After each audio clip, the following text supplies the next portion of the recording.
ప్రేక్షకులందరికీ నమస్కారం. ప్రస్తుతం మనతో పాటు ప్రముఖ ఆధ్యాత్మికవేత్త ఆస్ట్రాలజర్ దత్తాత్రేయ గణపతి ఉపాసకులు మురళీధర్ శర్మ గారు ఉన్నారు. గురుగారితో మాట్లాడదాం. మహాదేవ శ్రీమాత్రే నమః.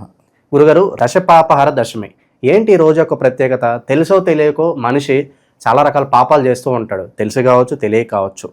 ఈ రోజుని ఎలా వినియోగించుకోవడం ద్వారా ఆ పాపాలు కాస్త తగ్గే అవకాశం ఉంటుంది గురుగారు? తెలిసి తెలవక అని కాదు, ఇక్కడ తెలిసి చేసినా తెలవక చేసినా అనేటువంటి పాపాలను హరించే అటువంటిది దశపాపహర దశమి అనేటువంటిది కాదు. ఇది మరి దేని వలన అనేటువంటిది మనం వీడియోలో చెప్తాం. ముందుగా ఈ మాట ఎంతో అద్భుతంగా ఉంది, దశపాపహర దశమి. సీతాదేవి వనవాసానికి వెళుతూ తిరిగి వచ్చిన తర్వాత మళ్ళీ ఈ యొక్క గంగామాతకు చక్కటి పూజ కార్యక్రమాలు చేస్తాను అని చెప్పి ఆ విధంగా సీతాదేవి వనవాసానికి వెళుతూ నమస్కరించుకొని వెళ్ళినటువంటి సందర్భము ఇదే రోజు మరి మనకు ఈ యొక్క గంగా నది ఆవిర్భవించినటువంటి రోజు.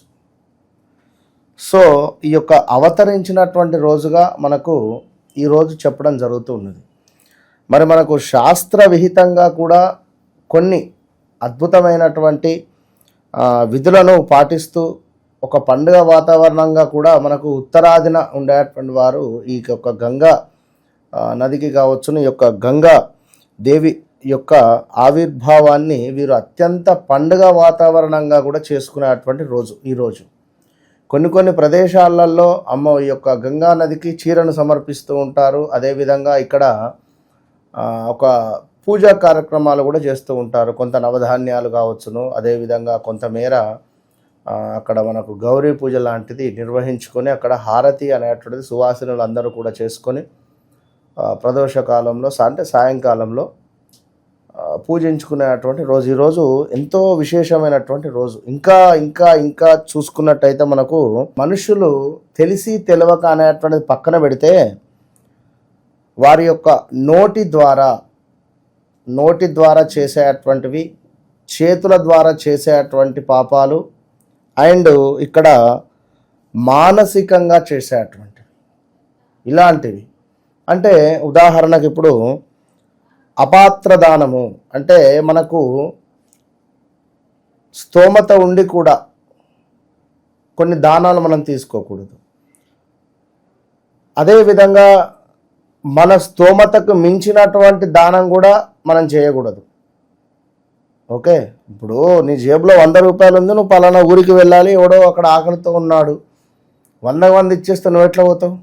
ఇది అపాత్ర దానం అవుతుంది. ఓకే, అదేవిధంగా మరొకటి శాస్త్రము అంగీకరించని హింస. ఇక అది అందరికీ తెలుసు విన్నరా. అంటే లైక్ అది ఇప్పుడు నాన్ వెజ్ రిలేటెడ్ కావచ్చును, ఇంకా ఏదైనా పరస్త్రీ లేదా పురుషుని యొక్క వ్యామోహం కలగడం.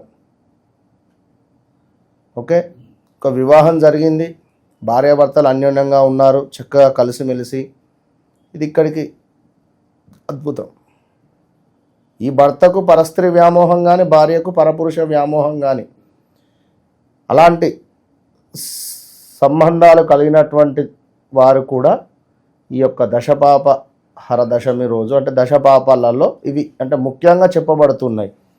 ఇంకను మనకు నోటి ద్వారా అంటే ఎట్లా అంటే పౌరుషంగా మాట్లాడడము, విచక్షణ రహితం అనేటువంటిది ఒక తండ్రి కానీ, ఒక తల్లి కానీ, ఒక అన్న కానీ, ఒక చెల్లె కానీ, ఒక సార్ కానీ, ఒక గురువు కానీ, ఇలాంటి తేడా లేకుండా విచక్షణ అనేటువంటిది కోల్పోయి పౌరుషంగా మాట్లాడుతూ ఉంటారు కొందరు.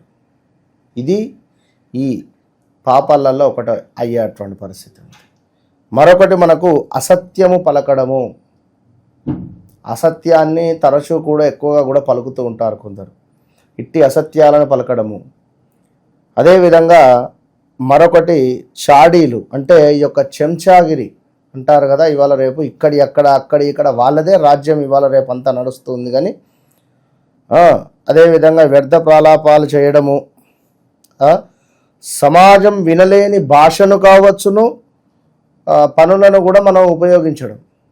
అంటే బూతులు కావచ్చును, ఇంకా మనం మాట్లాడేటువంటి సందర్భంలో ఇప్పుడు ఏవో బూతులు అక్కడ ఎవరో ఆడవారు ఉన్నారనుకోండి, వారి మనసు బాధనే కదా. ఇక మరీ ముఖ్యంగా పరద్రవ్యాన్ని తస్కరించాలి అనేటువంటి దుర్బుద్ధి. పలానా దగ్గర 100 రూపాయలు కనబడ్డాయి, అది నాది కాదు అనేటువంటి భావనతో మనం ఉండాలి. ఆ డబ్బును మనం దొంగిలించాలి అని ఎప్పుడైతే చూస్తున్నామో, అది ఉదాహరణకు నేను చెప్పా, అది ఏదైనా కావచ్చు. సో ఇదొకటి. ఇతరులకు బాధ కలిగించేటువంటి పనులు చేయడము, ఇతరుల యొక్క మనస్సును కూడా బాధ పెట్టే విధంగా మాట్లాడడం, వ్యర్థమైనటువంటి అహంకారాన్ని కలిగి ఉండడము, అహంకార భావంతో. చూడండి, ఇప్పుడు ఈ యొక్క దశపాపహర దశమి రోజు ఇప్పుడు నేను చెప్పినటువంటి విధంగా 100లో 99% అందరూ ఉంటున్నారు. అసత్యం పలకకుండా ఎవరన్నా ఉంటున్నారా? పరస్త్రీ వ్యామోహం కానీ, పరపురుష వ్యామోహం కానీ, అహింస, ఎదుటి వ్యక్తి మనసును అంటే ఎదుటి వ్యక్తి మనసును కూడా బాధపడకుండా మాట్లాడన్నా నాకేంది అని అనుకునేటువంటి వారు ఉన్నారు. నా ఇష్టం, నేను మాట్లాడిన అయిపోయింది, నా మనసులో ఉన్న భావన నేను చెప్పేసిన. నీకెందుకు ఈ అభిషేకాలు, ఎందుకు ఈ పూజలు, దేనికి హోమాలు, దేనికి? సాటి మనిషిని మనం బాధ పెట్టే విధంగా మాట్లాడడము ధర్మం కాదు. కనుక అంటే ఇలాంటి పనులు నేను చేసి ఉన్నాను అనేటువంటి భావనతో, మాత నన్ను క్షమించు, నా పాపాలను అన్నీ హరించు అని గంగా స్నానాన్ని ఆచరించడము దశపాపహర దశమి యొక్క అర్థం. ఇది వ్రతము కూడా ఉంటుంది కనుక ఇక అది ఇప్పుడు ఈ యొక్క నది స్నానాన్ని ఆచరించి మరలా అదే రోజు సాయంకాలం నుండి మళ్ళీ ఇదే విధంగా చేస్తూ ఉన్న బాధనే.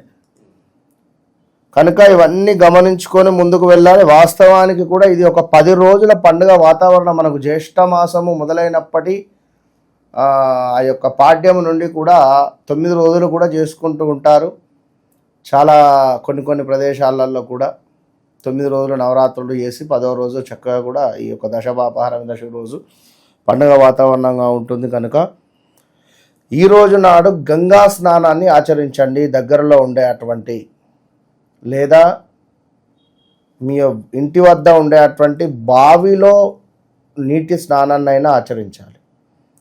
లేదా స్నానం చేసే అటువంటి ఆ యొక్క నీటిలో కాస్త గంగాజలాన్ని కలుపుకొని కొంతమేర పసుపును యాడ్ చేసుకొని చక్కగా కూడా గంగేచ యమునే చైవ గోదావరి సరస్వతి నర్మదే సింధు కావేరి జల యస్మిన్ సన్నిధిం కురు అని ఇట్టి మంత్రాన్ని చెప్పుకొని ఒక్క చుక్క పాల చుక్కను దానిలో యాడ్ చేసేసి చక్కగా కూడా స్నానాన్ని ఆచరించవచ్చును. జల వనరులు కూడా ఉంటాయి. ఏది మన యొక్క ప్రదేశంలో కొన్ని ప్రదేశాలలో ఇప్పుడు అక్కడైనా కూడా స్నానం చేసుకోవచ్చును ఖచ్చితంగా కూడా. ఇక ఇవేమీ లేవండి అనుకునే వారికి చక్కటి విషయాన్ని నేను చెప్తున్నాను. చక్కగా కూడా ఈరోజు దీపారాధన చేసుకొని లక్ష్మీదేవి యొక్క ఫోటో ముందు మీరు నేను చెప్పేటువంటి నామాలను చెప్పుకోండి. ఓం నందిని యై నమః, ఓం నళిని యై నమః, ఓం సీతాదేవ్యై నమః, ఓం మాలిని నమః, ఓం మహాపగ నమః, ఓం త్రిపదగామిని నమః, ఓం భాగీరథి నమః, ఓం భోగవతి నమః, ఓం జాహ్నవి నమః, ఓం త్రిదశేశ్వరి నమః. ఈ 12 నామాలను ఇంట్లో చదువుకొని చక్కగా కూడా అమ్మవారికి పరమాన్నంతో కానీ లేదా మామూలు పాలను నివేదన చేయండి. సో దీనివల్ల జాతకరీత్యా ఉండేటువంటి దోషాలు కూడా కొంతమేర తొలగిపోయేటువంటి పరిస్థితి ఉంటుంది. కనుక చక్కగా ఆ యొక్క హరిని సిరిని ఇద్దరిని కూడా ప్రార్థించుకోండి. సంకల్పం చక్కగా కూడా చెప్పుకోండి. ఆ యొక్క మనకు సంకల్పం కూడా ఏమిటి అంటే, స్నానం చేసేటప్పుడు తప్పకుండా ఈ యొక్క శ్లోకాన్ని చదువుకోండి. మమ ఏతక్ జన్మాంతర సముద్భుత దశవిధ పాపక్షయ ద్వారా శ్రీ పరమేశ్వర ప్రీత్యర్థం దశహర మహాపర్వ నిమిత్తం స్నానమహం కరిష్యే అని చెప్పుకోండి.